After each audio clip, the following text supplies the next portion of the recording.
General 8 e le fanga le fiafi atalofa ia mafafela ia tulo topa ia mo to mar po fela fo le te maua mai le tanto nanga le nei me se fon le proclame fe pe fiafi asolulu te tasi ia e lungo le BluwaveTV lungo le YouTube ma le Facebook channel fa maloantu New Zealand Australia America o Samoa America Samoa Hawaii ma so o se tafor gelope fa maloantu ia anti o malo fa yo le faiva au te fia fa ilo atu ia o le oma to fatasi fo ma to au va se to e oi na le au mai ia le ma leisi ma to rupo ma sani lungo tato proclame le sports Talanoa le fionga i le fascina Toleafoa Aiolupotea anti Aiolupo ia a o le lava fa maoni mai ia le fionga ia Aumua ioi e oi na mo tala sa ngase le leva ia so te lilopo le mafuanga ia fa tayo le lava ma losi mai le fionga ia Aumua to Vaega ai o te fia la fa ilo atu mo le fionga ia to Vaega tu lo so fa Aumua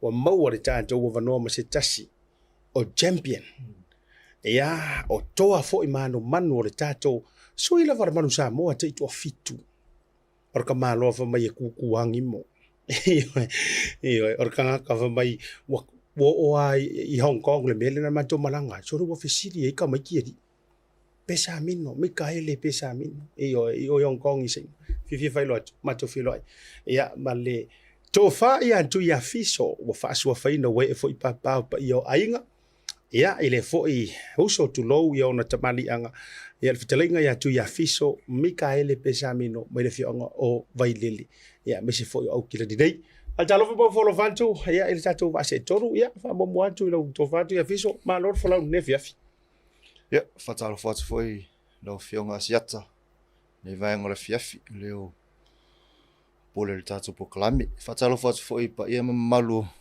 mai mo fa fonga Samoa mai se tafe fiore ni lo lang pasalo foi la fionga ya o mo fie foi vaenga le tino le tura la fiafi tu fe lo fe se tasi o sa la wilo isa mo ila yo na vai tai na foi o me le tai mine pe yo le tu poale me finga le intercept le a tal tonu foi ya o le foi ya mo foi ya le le anga va anga to inai una ma fa fonga sa ia ila vai tai fie foi la le anga to fe lo ai foi me ya fionga ya Aumua ora to intercept la ko ngai polo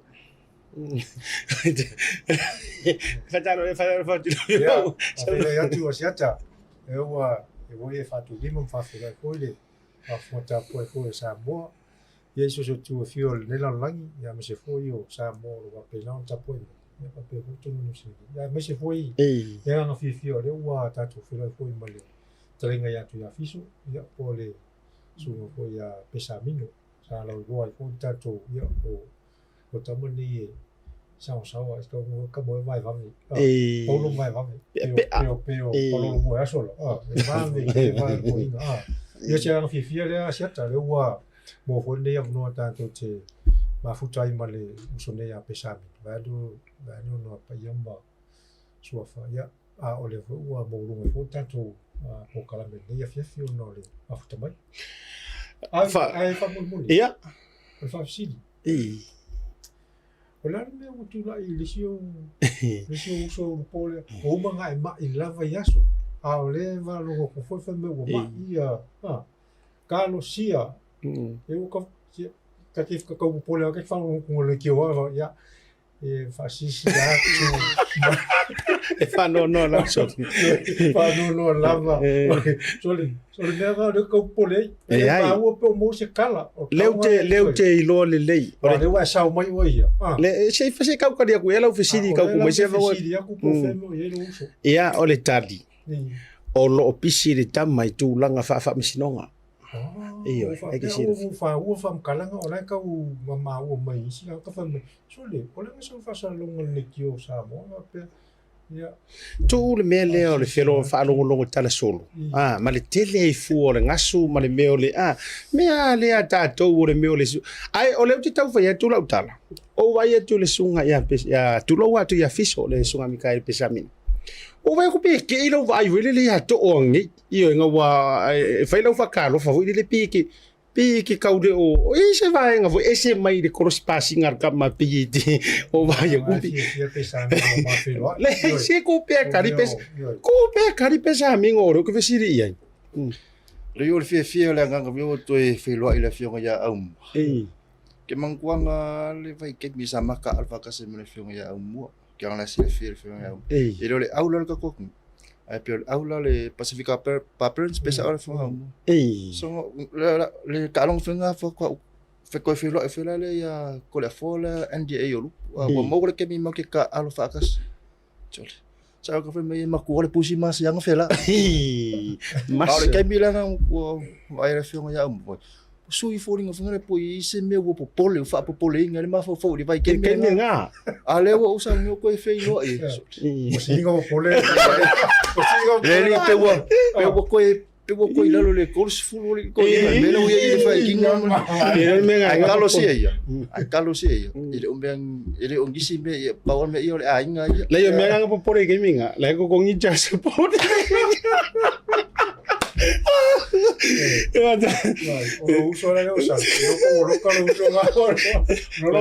la se ki la ukama va jaro fa manu do to le fi merisi makolu po ya la ngole fe ngai mangalo ngala ngole tamalo e tele na le tula i rumo fa masino fa ya la wanga ngase fu lo ya ne la ye wa ni nga fa la la manu ya tama iyo fi ne fi morma to wa no male to fa Tuiafiso Mikaele Pesamino ya wo fo to sanga o mai lo to fa ni taimi wa mai le ainga ya swinga fo so fuanga mai le me o le uso kolengi la kapi wa mai le swinga o so fuanga mai le vita e fa tai yo Asiata mo le fa facili ile yo kongo yo le ainga mo le o langa mo so fuanga lo wi besela ko nga kulang lo wi fai fanga fa ya so lo le ya me uma ile lo famlang le ko ile aso mo le aso ile ala fa imel kayao aya mo ia I lolo wa kala kam su ia ya pura lo fali o lo mangu o ma me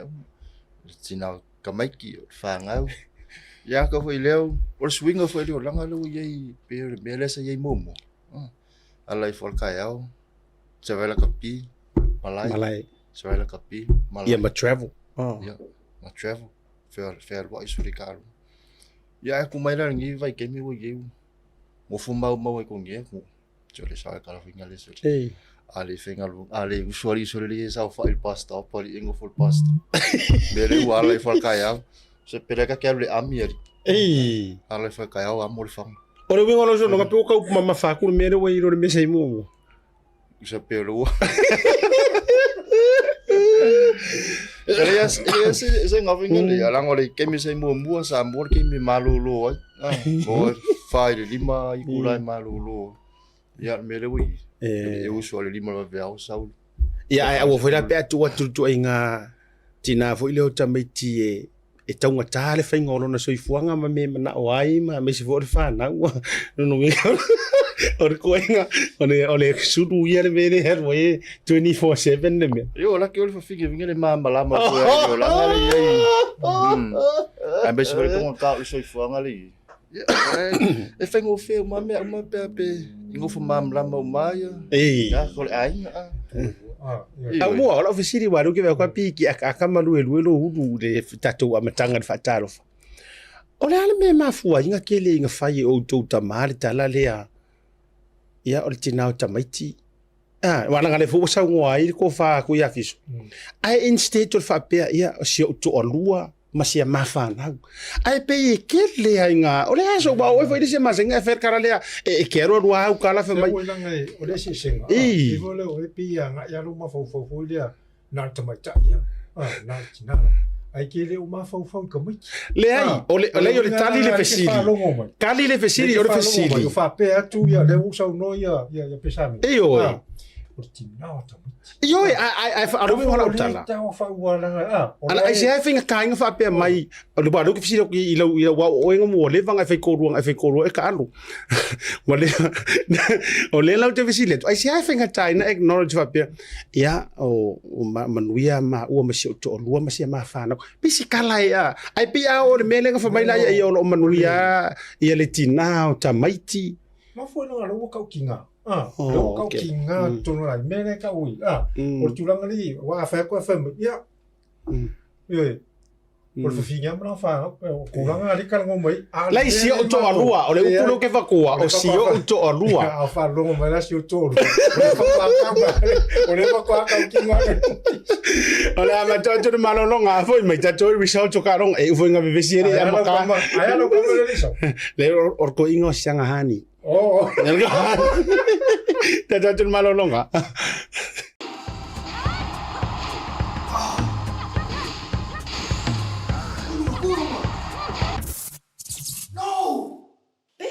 Uma que as fosse. Salve, Marfia. Ai.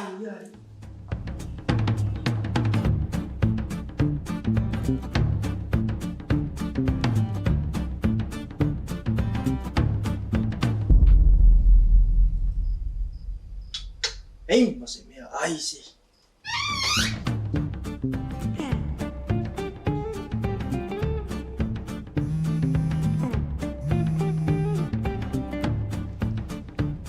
Halo. Anggo. Soli. Ora me ke manga o ruku ki ama ka proka la meri e ko viri mai. Pole se koma. Si mas no tal for have chama si top up. Ma pa wale or kai me ke ro hai ka umai or ka manga or ka me va ko top up por pau. Ala me o ke o umba nga pau. Fe heri po inga ro ya pau. Ia mole. Fa o mi singa me se fa ka singa me ya mole manga. Ya fa ro le mai o se o kari.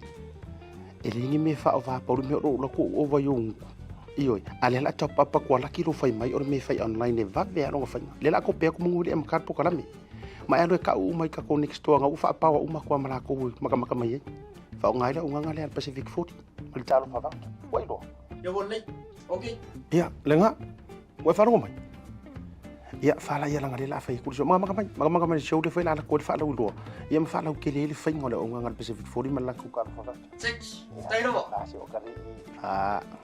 Le Pacific 40 iso se tafa o Samoa o whaafaingo fia i nei nisi o nanga e pei o whaataunga pili o ka o ngā luenga manisi lava o loa mo Samoa asiasi nei loa i le lato website mo whaonga inai le taha lofa voucher.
Toe tai aina uru whao pe o te sasa ina le whala e pe o whaiva o paula.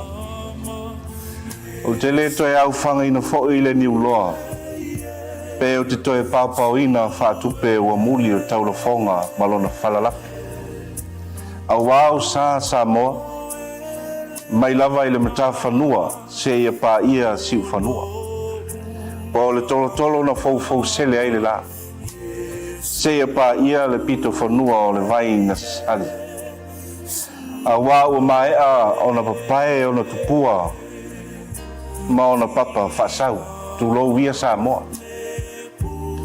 Ai whatalofa ma whawhelo i atu i le whita whawhonga le atu nuu. Whapea uo mau mea mai, ai meise a inga uma i Samoa ma atu nuu i whafo. O le nei mitanga ruenga me tutisi pito nu uta i satu paitea nei. Pai ia lava lea i le su Samoa le oi i a tavui i mga su. Whapea fo i tapa au. Malu tapa au le whano papea le ala taua. Awa tasi nei le fina ngalo le mtanga ruenga me tutisi satu paitea nei. Ina ia fausia se malu fau. Awa tapua inga masau dinga uma i lo tatou tua. Ua silia nei ma le fast food tausanga o le malu o iai nei. Ma ua iai vaenga ua mo mia o na toe tapena ma whanelei. E le ngata i lea. O a fianga i le tau. Pe a whai e mamafa ti munga. E lo fia ai le lau whanua nei le ele i le vai. E tau ai le sila ma le whatau o le soifua maloloina. Ai mai se o le saunga le mu o tangata uma e auto vaa mai i to tono le nei no toa. O le ala lea ua tasi ai le tō wha ma le whau tautanga i le nei kānesia. Se i whatino se tau sala online mo le nei wha moe moe. E ala ese le fōwai ma le anga le lei o le tātou tua.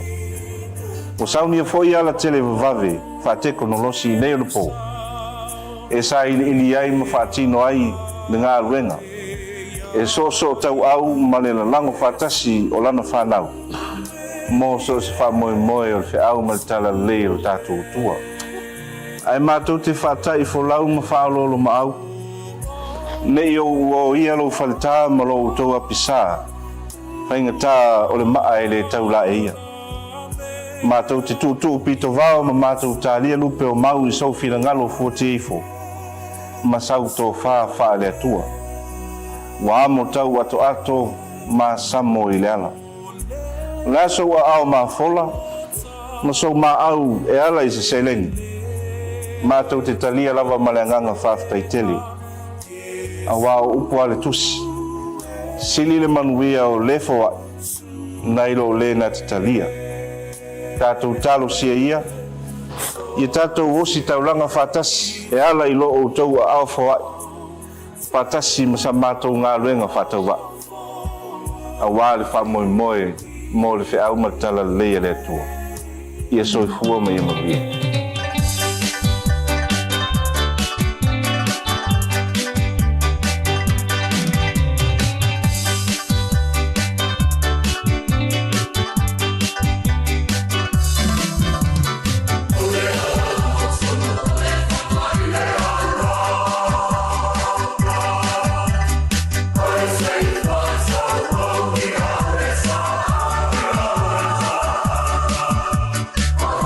Feel that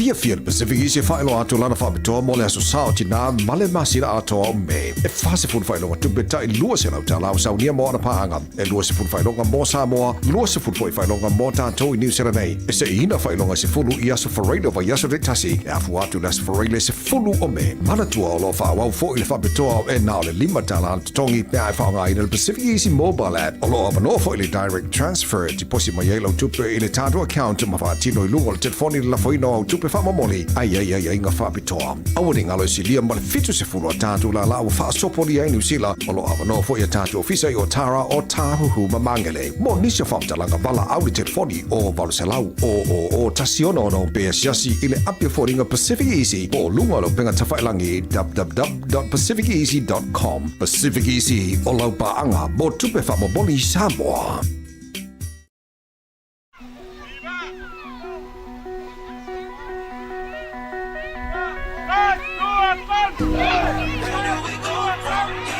E wawetau ule malanga pe atato walo whaafatasi. Our destiny is within sight when we paddle our canoe together. In an ever-changing world, we have held on to our traditions, passing them on to our next generations and to our future leaders.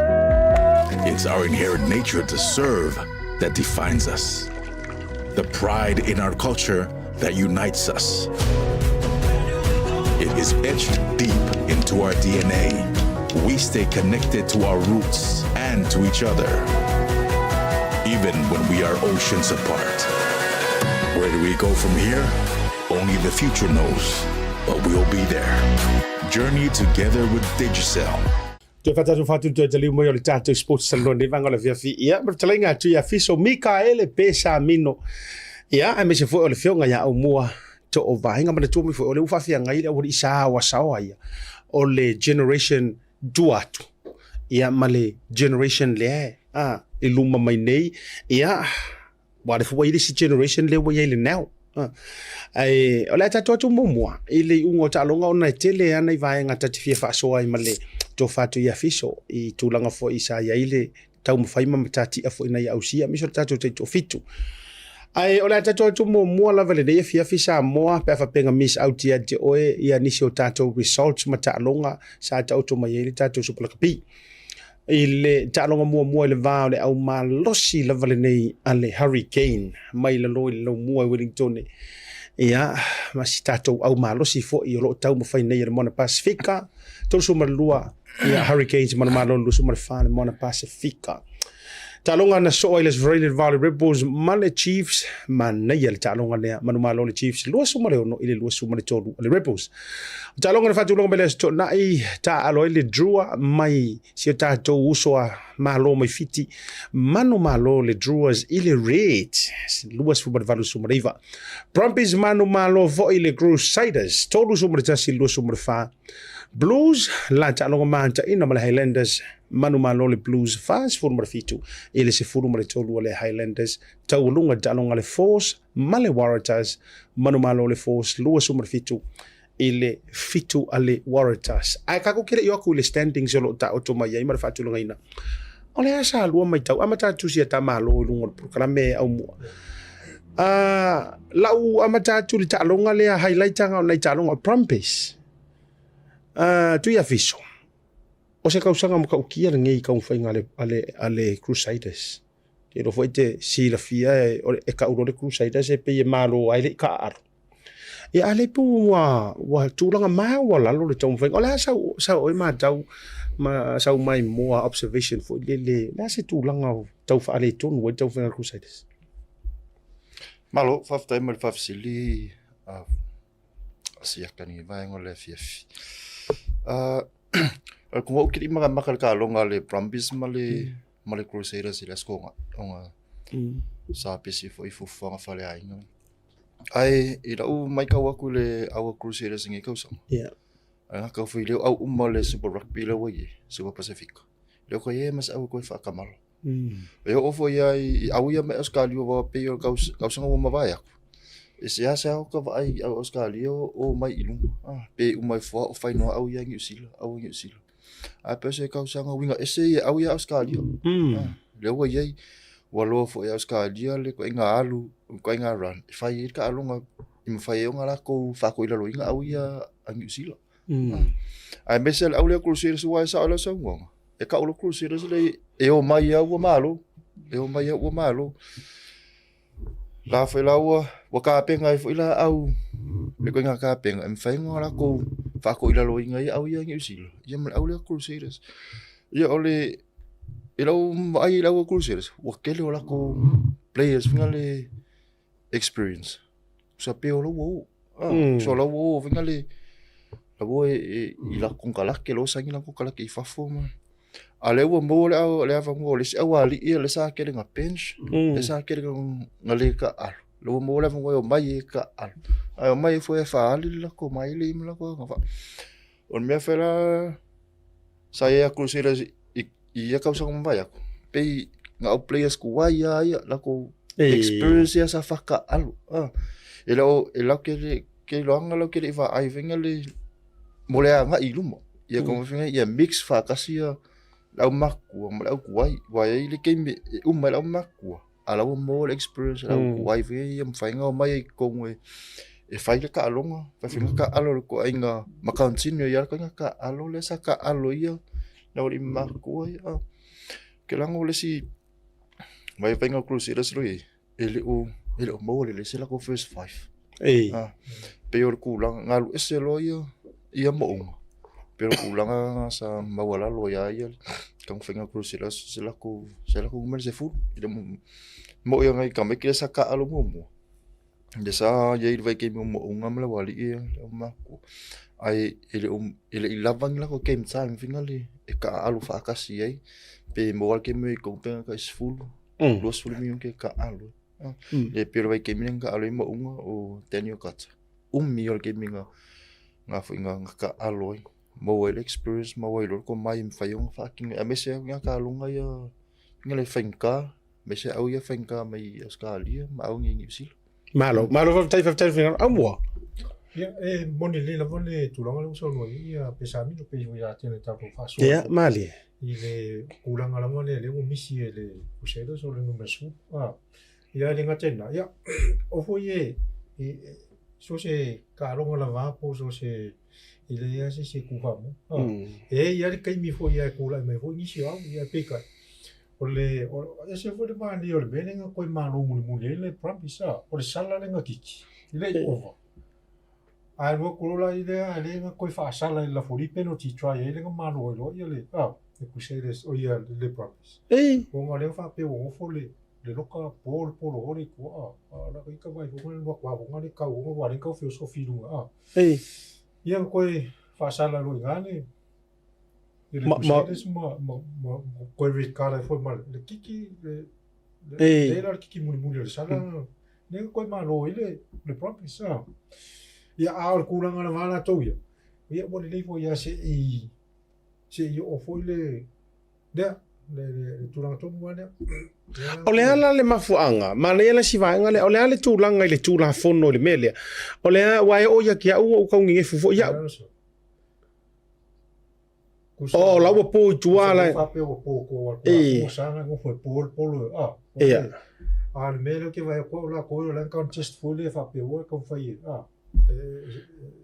ia ai atu fo ile replay le mai lunga le tatou le lunga le tatou screen wa i lau mai tablo si malau marsi sir fo ale to fatu afis ia au ke fak fo ile ai mase ka ke va ku pile a sava ngoyo ngo sapori makasi ia le pampis la le polo pe afa pe fo na te mawaina ia ai wi le ia ele faina le ile tulanga la to o ile tatou fa so ile rono le tatou taimi ala tatou atu se i tu fa tulanga la le vaenga o le standings o ia te bile dei ia mo o fo ile te fia e tu limita i tam finga lau au o lo lead ia le blues ile te bile dei o fa pe au ai le hurricanes ia ele o mi foi taimi ele dei le blues la to ia hurricanes o le lava e lona lua le hurricanes ia wa fo mo le lava mo le mesa ia ma Brumbies tulanga tolu mane tau whainga ale Brumbies Chiefs tulanga 4 Reds tulanga 5 Ripples le tulanga ono Tauto Bale Highlanders le tūlanga fitu, draw le tūlanga valu,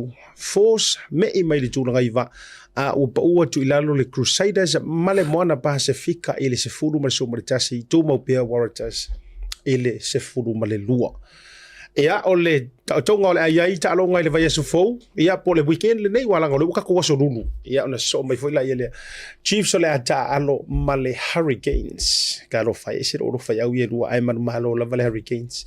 Brumbies o le a fasauni a jumbo le Rebels, moana Pacifica o le a ilo ma le Waratahs, Crusaders o le a whaamoamoaina le Blues I la ta alonga le asu tonai. Reds o le a ta alo ma le Force tau o lunga I le ta alonga le ali le asu sa. O le a ta alo I le Highlanders ma le Aumua losi ale VG Drua I le whaatautonga le weekend.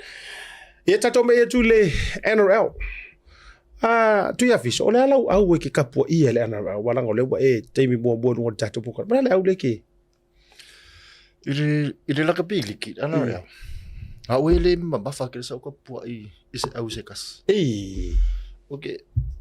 O le liki, o kalonga le liki sa ule fie ia vai keni. Ke le fie mga makalanga ke ima malama le kula fongo ma. Ke ua lo ka kauma malama ngai vai ngol kula fongo. Ma ko ke le fanga ka ngai ka ko alom ka fanga so ko mo ka alu le liki. Kusala o le au ka alu le asko ngai ka alu ngai yalm fanga o sa mo. O au nga ka poi. Ele mafuli ke le sa au se kas. Mana ia tele la lo fina ngalo ele pe yo mua ma ti nan fale tonu le Warriors ai taulangi ande Warriors lava ma taulangi o kama nga pa wale le au ro ka o le Warriors ai tau tele me le results wo yai o la au le super kapila le uta to me is me super rugby o le au telo na talo au kilani e au telo no fatua la le au le ete tapo ia le na ora ke mingelo bo ilka koska ko aulen moana Pacifica. Ya. Moana Pacifica ya langa le foko a lua le kolu ka usang. Ai pio le awale ka po ya aule le blues. Le wala foi la lo sunga tu ia fese runga tato foka. Ma le au nga lua nga sa ngoi. Ora au nga moana Pacifica. Mo I foi ala il ka po ngai il aule il blues. Ayo ekusa ko ya maliliki ke fie ke makamaka fumo ko vai dikelo alom ka fango samo o ka alo mai au ya ale supala kapi moni lo so no ga fa o stadia la joia o mo tele ana ya lom tam fana o sita to lo so ia vai ke mi au Australia ese ase ko vai ya lom ka fango samo I ai wa mai lo Australia le fango le ke le o le não meu que leo development ole angu sila lagi dia la wo mai lo sa ole fa nga mai lo nga yalam kam fa ngo su ko e mingo fa kasi malako players ya tau toka sa ile NRL la jowi el fego live ya somo ma lo Raiders lua se furu fa ile Bulldogs lua se furu talo kon va si Eagles male Broncos tasi ai ma lo ile Broncos super todo super lua si Eagles Fabera for talo con Knights lu super varu malo le Titans lu se fulu male fa talo con va le Sharks male Rooster malo le Sharks tolu super valu ile na ole tolu se fulu ale Roosters la piki uto fai ina fo ile Cowboy lu se fulu male valu Cowboy ile lu super lu la piki e amare talo con va le Warriors male Panthers o to lucky lava ile la to ovale se yai lu se fulu male lu ile lu se fulu pe ole malo kalonga ako Stormers fa mo le Storms ia le Eels fa super valu ele se furu maleono ma ta longa valu West Tigers ma le Dolphins lua se furu ma le fa le Dolphins ile na se furu ma le lua ale West Tigers fa igual na ta to mai ta to NRL ta to ma longa foi mai o le ta to fa soa ile tu langa tau fenga ale to fa Tuiafiso Mikaele Pesamino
Ata o le motu I sae, wale a fio sua ma le vai whanua, fo mai tulangi sa ole masale Aumua, ma le launiu na sae lua.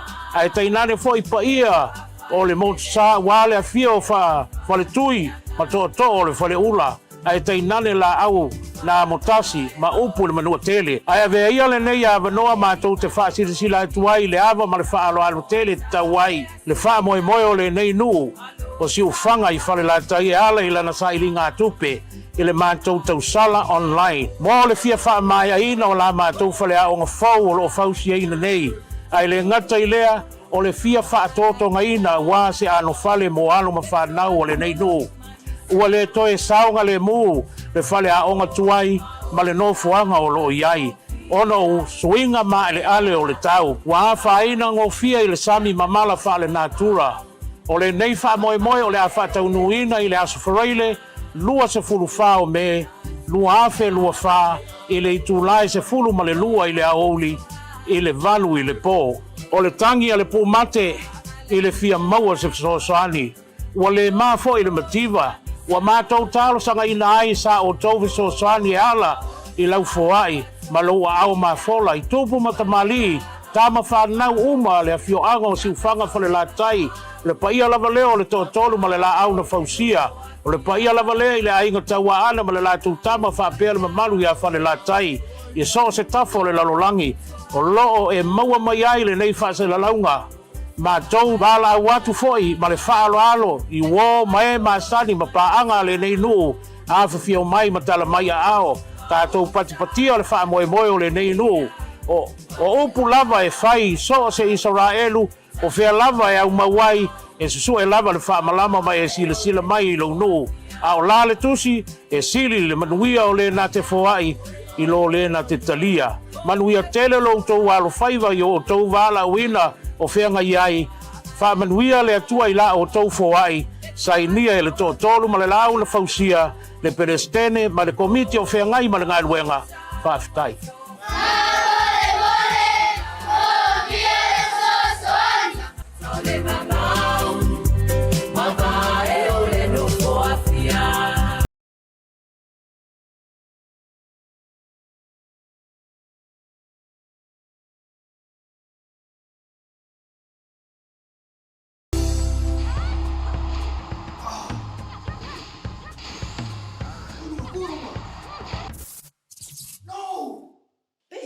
Uma que as fosse. Salve, Marfia. Ai.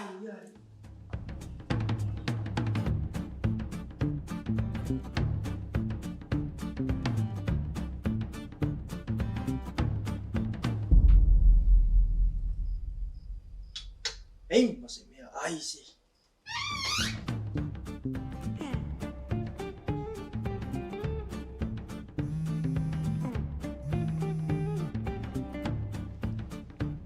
Halo.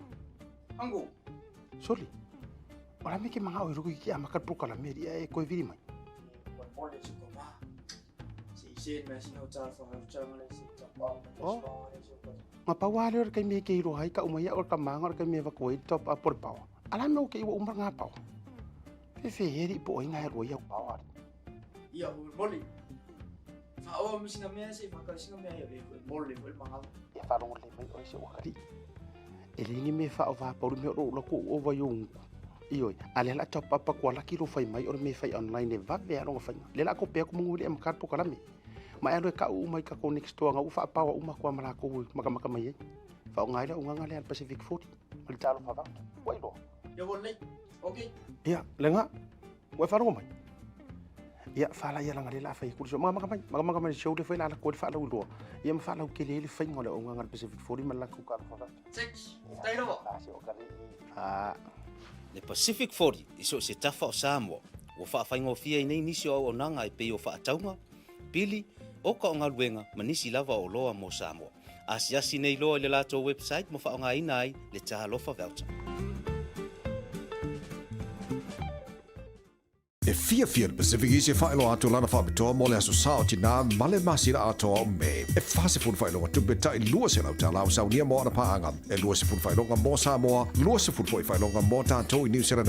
E se ina whaelonga se fulu I aso whareilo wa yaso de tasi. E afu atu las whareile se fulu o me. Mana tua o lo whaawau fo I le whapitoa e nao le 5 tala tongi pia e whaonga I le Pacificezy mobile app. O lo avanoa fo I le direct transfer ti posi mai elo tupe I le tātou account ma whaatino I lungo le telefoni la whaino au tupe whamamoli. Ai ngā whapitoa. Awari ngalo si lia ma le fitu se fulu a tātou la la wa whaasopori ai New Zealand. O lo avanoa fo I a tātou ofisa I o Tara o Tāhuhu ma mangele. Mo nisha whamtalanga wala au le telefoni o Valuselau o tasiona ono pe siasi I le apia fōringa Pacificezy o lunga lo penga tawhailangi www.pacificezy.com. Pacificezy o lau paanga mo tupe whamamoli Samoa.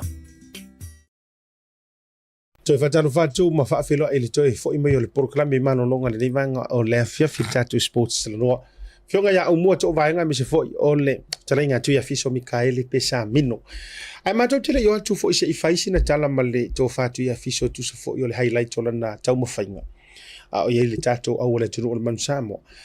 Na ona matou kwa vavea tu la vai le tūlanga na ta oto mai ai ma moli whaafitai le ano le tatou tunu ia jai o petai mas ka pagi ari mo champagne ile lalo langi ia I panga fo I le tu inga le cruiserweight ia ile fusi le IPF International Boxing Federation io mano malo ai ia o pe ka ke fa ngo ia ko se I marka malo le fusi nga esia ku ia ina o ia fa mo ina lana panga le li Australia ia o fo le ngor ka ko ka ma Australia le so ya Myris Brightest ia na o marumalo ai tatou tele atula ia ai marumalo fo I le se I le ka Ukraine fo I le o Usik ia le o ia se I na fusi o malava le lalolangi e au toi mafusi ia sa mi mika ka ko kama ku umi o Tyson Fury ia le o lima o ma le Ukraine ai matou tele yo la le fusi le panga mafa la sa rua mata wa tu ma se ro tapu inga ya chai o pitaia ya am sa baitu ya fiso tau fenga foi le uso Malo. Ile tamo finga se le alu tam faru yo tu. E mo yo lai la lamba pa au ya skadi. Ya I vai ya luam ko avele le ngosi ko ko. Ba ngoya se lau pasiang. O ke li mga makal fusuanga. Yang ke mi ko ngole loku sa winga ko le sa. Ya ko saka woso. Yang sa fu ke le lo le fu ya Aumua penga. E de ia se lo maka. Ai o le tūlanga Aumua ia wafam kala ia lau sunga wala sunga le sa e mai mo le live o we o mo replay mo mudi. Usa le ya ka. Ala fo tūlanga la tau yo. Mana tele. Toi le ko le tum salon man maro mai la vai che lo tamisanga mai la tang. Ko comeback la le Australia ya ko ke le kinga inga mai de. Ai o silinta o man maro ia la lo la tu la to vo fa maro ma le fa tai ko le lo la tu ia I lo le hoi fa maro si ma le to vinga fo le ngo ta to tu yo tu la ngana ale tu la ngana so ma vo le a Tyson Fury ma le ka mo le use ka ia o la folia o le mea la vale ka o le mafofo li fa ia fusua ia ma isa ke le foi le vesi le o sa head pat fo ia le uso Fury le ia tangata fo o le team ale Ukraine le ia le nga o mai la fusua o le me siling o sa va pe o le ka fil la fo li termine nga ve ai se ku pe se lo nga ru la ia o la ki o nga ka fil la fo li fa ka ki le lo po la la fo li ka fil fo ale ku pe se vai po fe nga ia whaka whai kaula I leo. Ia po ko so kwala fo rifa la ve mene ki ngai ngai le. La ve ki ngai ngai ia Fury. Mana ia tele. Ia tia ufo ia. Ko fia ka kalau malo. O lau tala mo ia. O lau fia ngai tantara o malo. Se o tangata mana ia o tangata fusu. Ele vinga o lau tala. E va ai ngai ka ngaka wha mo mai maka wasa mai ka kalea. Ma fioki uma. Ita mo fainga le Ukraine le lona lua la le vaenga pitusili le no fa fetai le me ko ngale ka o mai Aumua o le hampori o le tama e le show off ele maro o ke le mai dinga me a kakare o fiwi se ale me ale le fai malau lo vale le tele le taimi ma tele e fu le me ia vai la ia ka ko le mau i lo ale ale tanga ia ma ko ia ru fa soro a ko mai sa ole le lo so no ga Aumua o ma to ia ule mara mala ma pe ai se anga o so ile lo fali ta ofi o le vanga le la ia even for ia to inga matches te tele fa pene e o le lo fali fo ia pi ka fa fi mo ko confusing ia e o le ia o matua malo ia le sunga ia music ia le fola o to lu ia e ko lu ia ko ngor mai ile so ale ile va vea ale le na sa o ia tato talo ko lu ia le ko fa le rematch a o fio ingo vai yang ke va so roi ko ia matua le tutusa ia male Venga, va ko ya o rola po o ta pe se rolo la velo pola lo la ve o rue ko rua para kamare ne usa por la ve la o rua e la ve la ve fuspa ai ki ro le fusi fuspa o okay pa vira le me wala nga ele me foi le te bota to se tia je me mua to foi le la ve sta mo Anthony Joshua foi le nga la ve ai e tangata ai tele foi le mai Mexico ai to se mero na rosa woki ai ia ona manga fa pena wai e ele te mi te e wa la ve ele fai lo le ngi lo o yo le tato me mai i le tato wa la kapi o le wa fa tai fo i nei nei tama fana ia pa wal me fa kali mai le la ku Joseph Paka ia le la to fa ia Joseph Paka ile ai Tuiafiso o le fa fisili le vanga o le fa tato fa so Faianga se e fa so mai tato tunu. Ole tonu le vai taimi na e manatu wai ole la kapi le lumanai.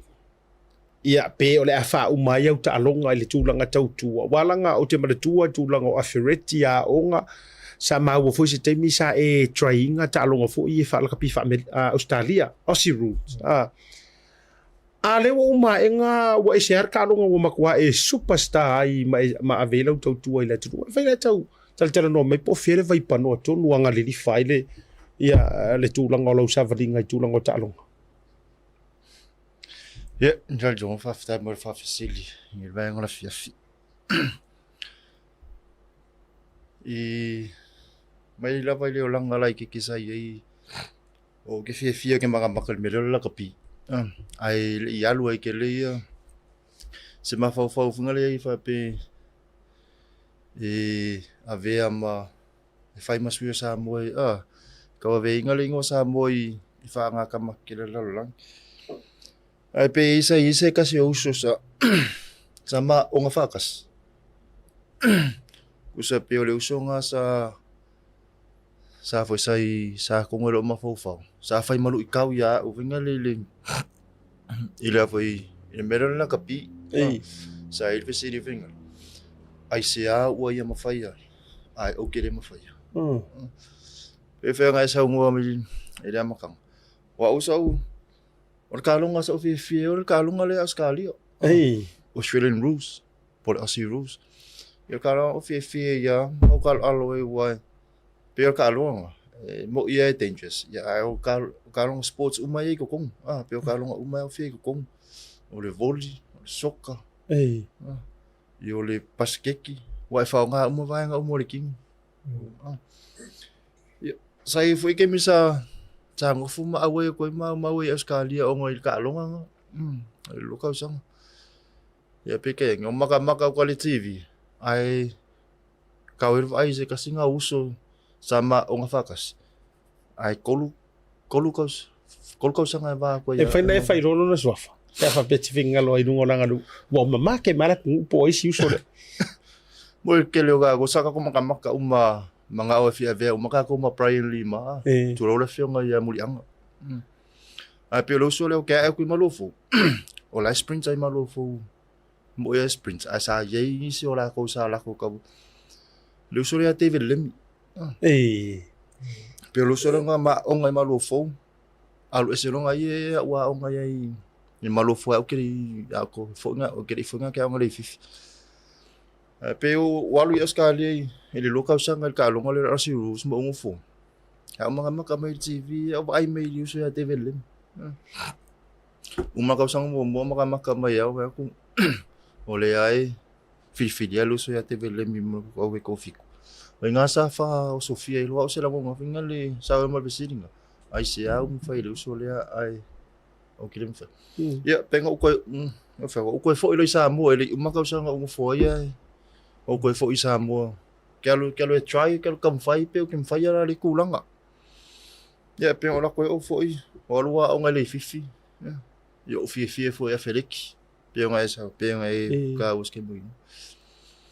Ya we Feliki pera kalapu sa akinga inga mafafai le inga lo lang la kapi isam pero kalapu la fi anga le wapia kalap malo si le wapia pero inga sa fafai le inga ma au mai le lang apnya le ma o ya un mele la kapi in ko mai lang ba ai ngisi foi uso mings foi kamali isa kamfengal awa pe ias dia sau yaima kele foi la ko sau mal ko anga va asa fa so ma ya u la le vai kin ya per kin minga ya mo lo mo la vango ile lua fe mal fale ya mo lo mo la vango ya foi ya lo ko muy il se so ya mo ya mo la vango ngalo ko ya pe que la ko kin minga lo fe mal fa yo ako ol mo finga ka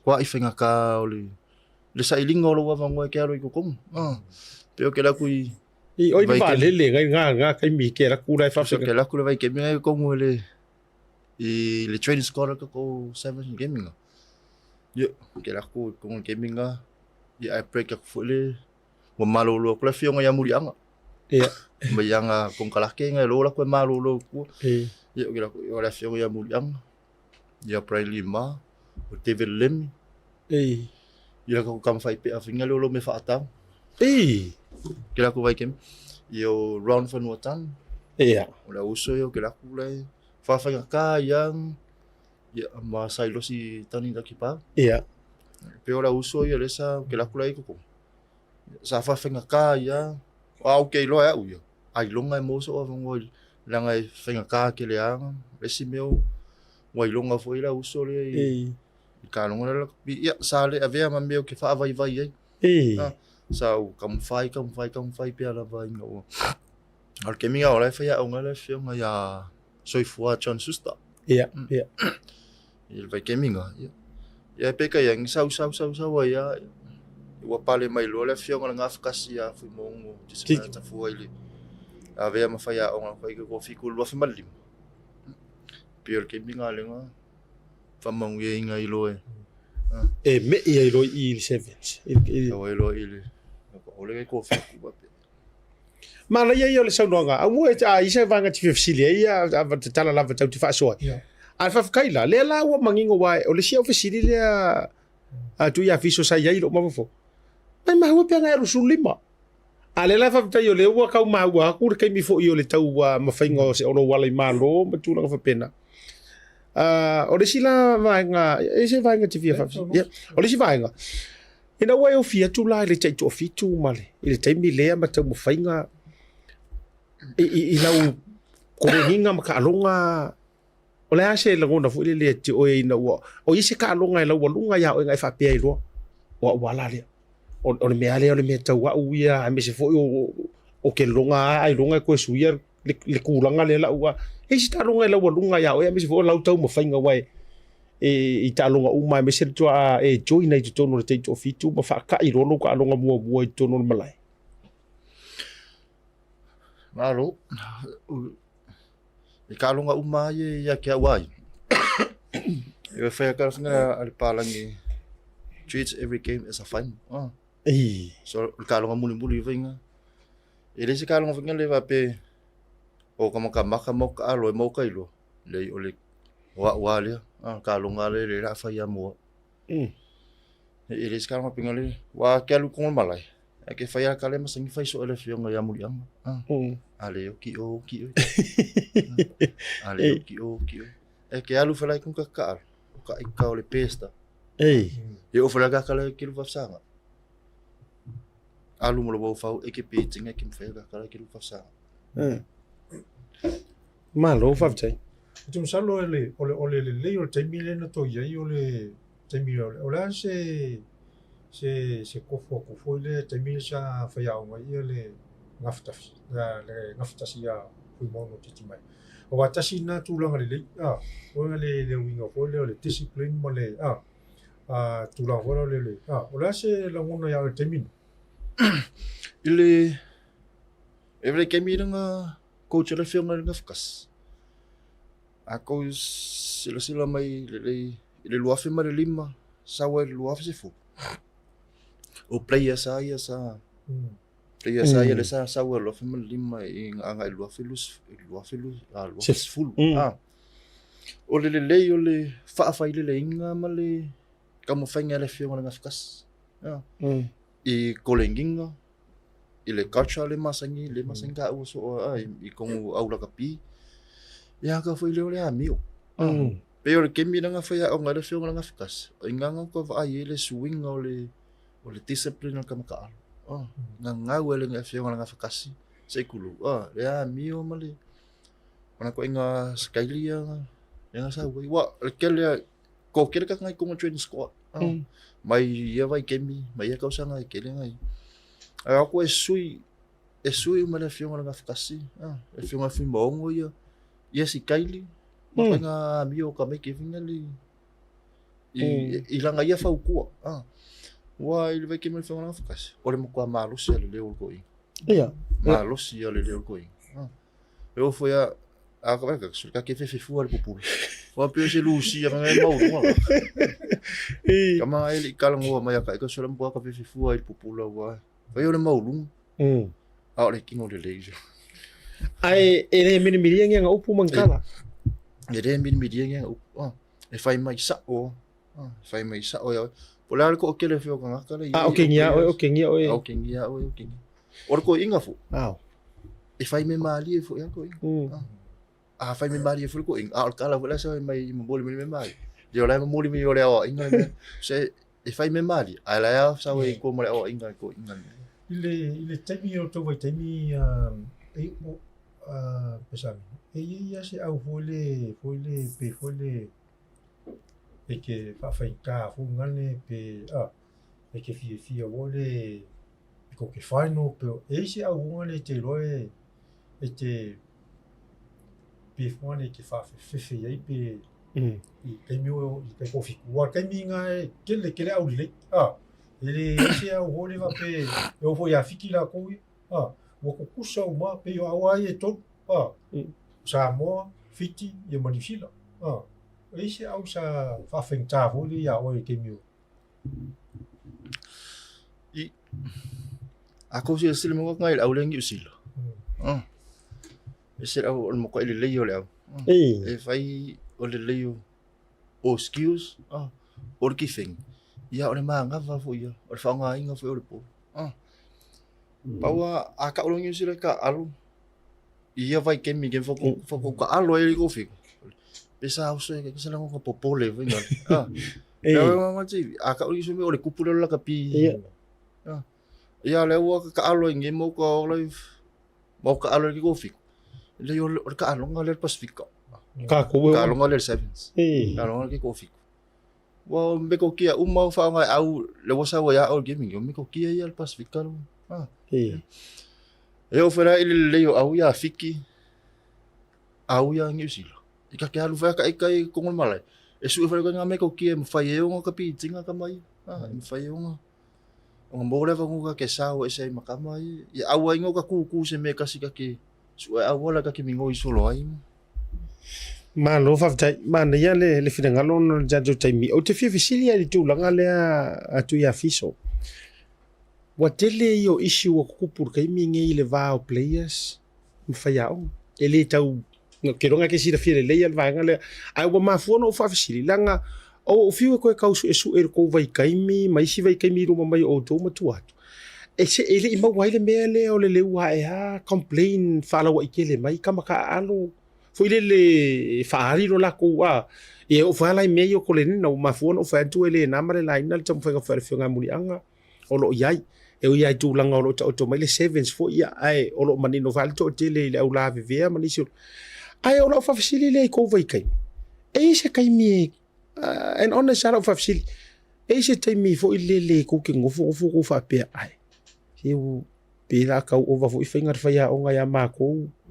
Pero mele te sau noa ina fo i le ro ka maire o ke ngia whapea ua le la kau se la kau pala mai foi o mako mea ai ina una i me whapea ngā pi wa a karango ya kiki mai sa le ia le sika ka whaingo fie i le fionga ngaftas ai nga kukupungi mga ku whapea ngā ya utou o mesia mako kai kōrua o mi foi mako travel ki ngā inga foi kore inga mangi me whapea ngā so ingi me ko ingi kai me ko ke karango whapea na ma tau wha o sofia pe ise loto SMI ya o kou i kou me whai Ile vai ke mea mako lengi mako ka aro le awas ka kokong. Ile mangi la gonga vingale mai mga ku kupu vingale ya mako. Ia. Le kinga ingo kore ginga. Uminga malanga. Mea ai. I mamalo longo. Le mingi. O mea ya mako sa mako faya marifia fia. Fai finga wa e kama fai se mea ai fa. Se pi aku ai lo mafau ngale pe ke fai aku wa e busu we lo busu ngale busu ya oi ya siri lo kamalu mai mo lo ke mi sa kinga ngai ai fai mal lo fie ngale se pi ya ile mo no mo ya we la mi la fai ele ko fing manga ku ngale va pe se ka ku avel fia o ngai Ia, la ko avel faya o ngai ave ko complain faya o ngai wa mabafa ke foi ko linga mam penga ili ingi mga ko linga ngo nga penga ko pui inga vai ke mi ma ko o maka alu ni onga sale le in mako mafka nga ko mafanga fangale building nga mako team spirit le sai yo fo i me ai i ke mi umai ko linga umam ko chim ka yao sa pa sui vai mo peanuts Aso uma, sabe sui mel vai mo peanuts. Ya, uma yo ko linga le fief. Ya pio apio pouring ice pau ngale pio pouring. Ya pio kamanga ku ye ile. Pia mo ko linga le fief. Ai 5 fia. 5 fia. Ya nga ua la kula fiong ale. Peke malanga ya tausa. Ya, 5 pula misili ngel mai makik. Uma yo ko linga le fief mai kakalo gom ko koi. Pio le KFC ngale lo ele yo. O kam 5 pula ya uma ka. Talo fai. Ia, Aumua e sau whaafsiri whai ua no le tātou taimina. Ma nei ho whanongo tui le turanga nau sau no i Tuiafiso. Tuiafiso whaafsiri muli a o no le tātou taimi. O le a sau mai tau le tātou te tofitu o le a fo se fautuanga le lei.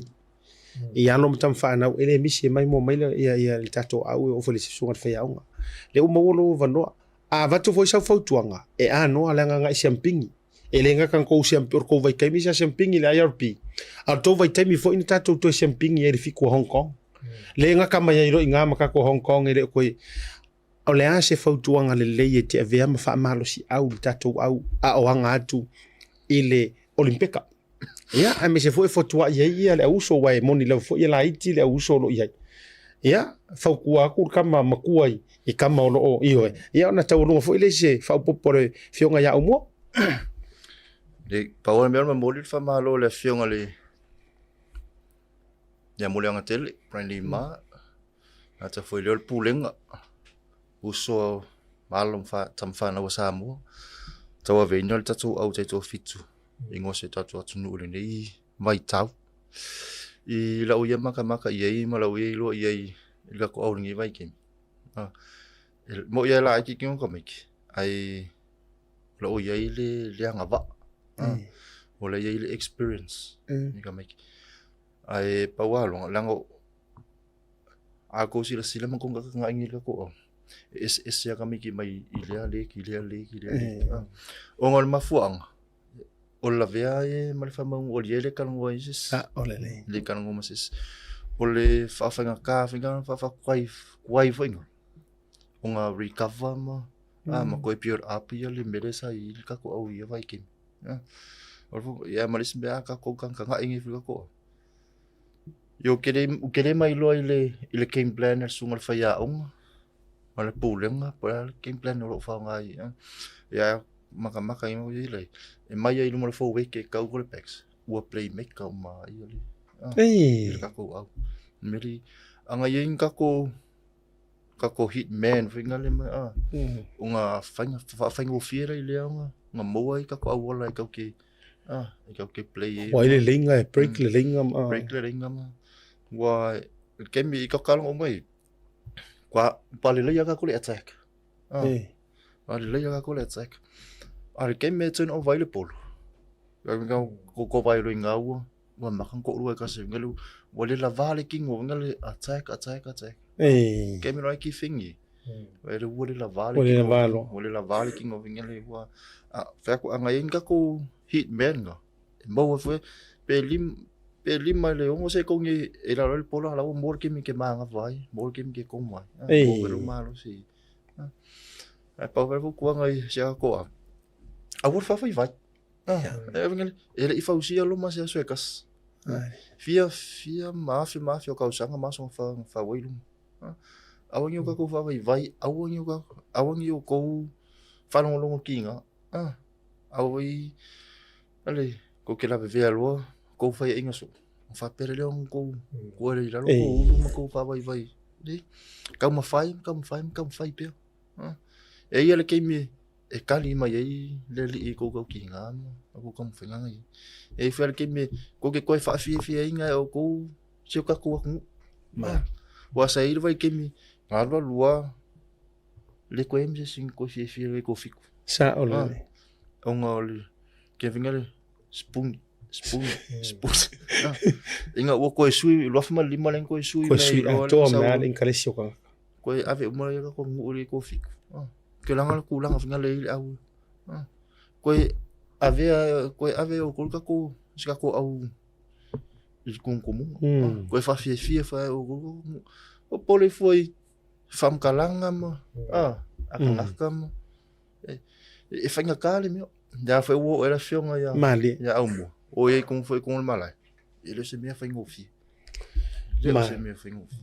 alo fa tai ya Aumua so no ngata to fa ma vai Manele tu no so no Tuiafiso ai mo ni le la Ui fa vai yo le mea lo vanda fulio le ia mo ko ria fika ku ia na mo kwa lava ka penga a o kilo ngol ma fo o ki a ko la va matino ai tau tele tu langa le mo so no I Tuiafiso le si tu langa fo le telefone la o le lavea ia mo ni si mo ta tonua ia tatu o le ma fo le fa le ko ka ko ia le si mea nga kolingi o malo si o la o fa mai ko ai ngo o si ki ngol vale ai nga nunga vale le o kulo yo ke o fa mo la vea o le singa ko nga kulo ngai le a te mini so le se fa o mai le ko mo si ke vale ele la vea mai o yo ko mai si ku e ko la vea o fale ai o te ko le mo ta mo ia ti a so ko le fa ma si o ko ya mo fa na mo ta to alo fa tai tau longa ia tato speed fire question ia ko manga of sitting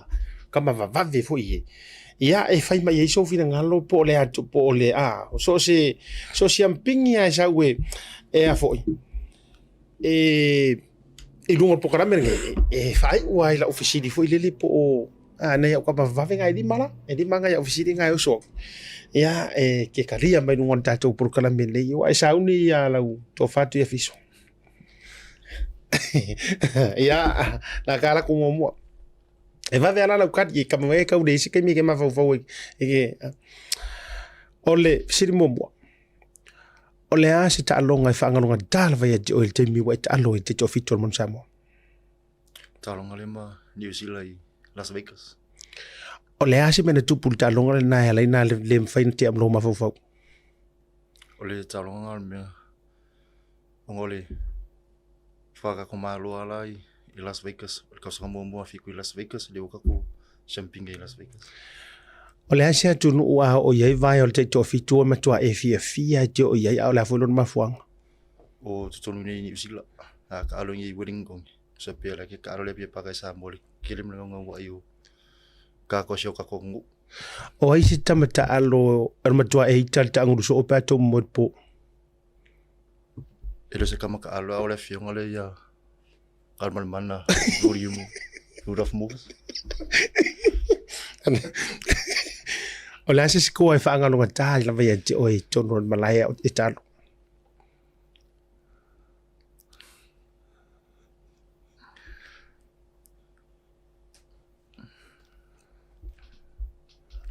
O isi tamata alo e te pi te fia e whaamiri tono le malai pe e halu talo tano.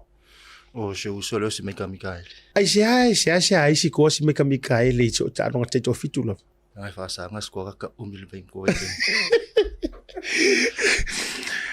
Ma le fisiri muri. Ai se a ua vave tau wa iau se vai. Ona o le fafine pe ona o le lumanai. Ne ele o le fafine. Kere foi la ve anga o le kingo ia. Ia, malo. Malo. Tau ruan mato poko la mele vanga fiafi. Male to fa Tuiafiso Mikaele Pesamino. Or kama ua fak wai pese rea kungu. Me kuku wangimo. Ia, me se fale tatu te to fitu saye. To e fa foi mai ele champini. Mo le ulu wa itai mi le IRP o ta ua ma IRP. Ina na taimi. Ai o le top try scorer o le lua afe ma le iwa le lua afe se fulu. O le retoti po o le matati ale nana ausia le sunga ia Tuiafiso po Mikaele Pesamino. Ai silia kusa sikoa silia. Mai le lua afe ma le iwa le lua afe se fulu. O le ngoe manga kua e so se tangata. Ma o le afa au au pia e au ngā tupulanga peifu o le suafa o to'o vaenga. Brian Lima, iyo Antelea Aiolupotea and so on. Fa te tele sa mo lo mai mo kan levanga o le fiafi. To e fa au au vesa fo